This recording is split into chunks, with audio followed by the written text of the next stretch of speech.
Hi, it's Britt, world champion and 7-time master of sport in kettlebell sport lifting, and today I'm going to teach you about the rack position.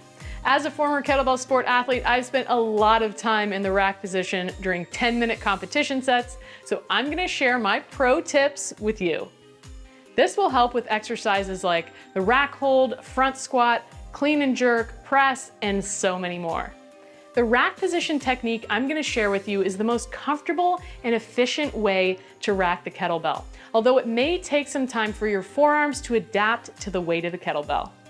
That's why it's important to start the rack position with a very light kettlebell and to only do short bouts. You can progress over time and slowly increase the weight and/or the amount of time that you're spending in the rack position. You can also use wrist guards if that makes it more comfortable for you. Let's get into the details.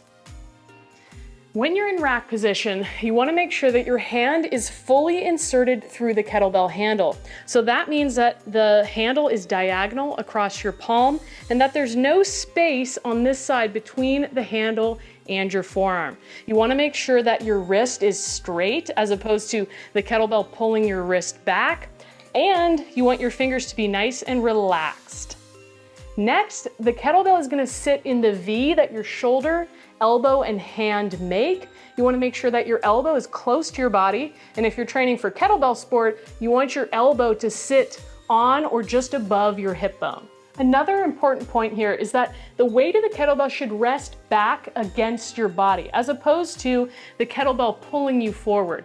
So that means you're going to need to take your hand away from your chest so that that kettlebell leans back into you. The rack position may look a little bit different if you're using it for kettlebell sport as opposed to kettlebell strength exercises. For some strength exercises, you may want to keep your elbow further from your body when you're racking. For example, for a front squat, you're gonna need to bring your elbow away from your body.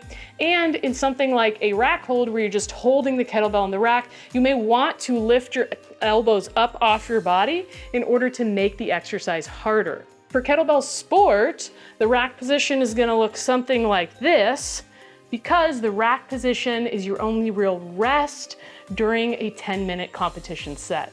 Now you might be wondering, how do you get the kettlebell safely up into the rack position? And that is a great question. You're going to need to be able to perform a kettlebell clean to bring the kettlebell up into the rack. The easiest way to do this is to perform a cheat clean, which means you're going to use your other hand to help you lift the kettlebell up. So what that means, you're going to swing the kettlebell between your legs, use the other hand to bring it into place. Okay, so you're going to push with the legs and bring that kettlebell into place. If you already know how to perform just a regular kettlebell clean without using the other hand, you can use that to get into the rack position. And if you don't know how to perform a kettlebell clean yet, you're going to want to check out my kettlebell clean tutorial. That's going to wrap up my rack position tutorial. Was this helpful for you? Do you have any questions or comments? Let me know down below.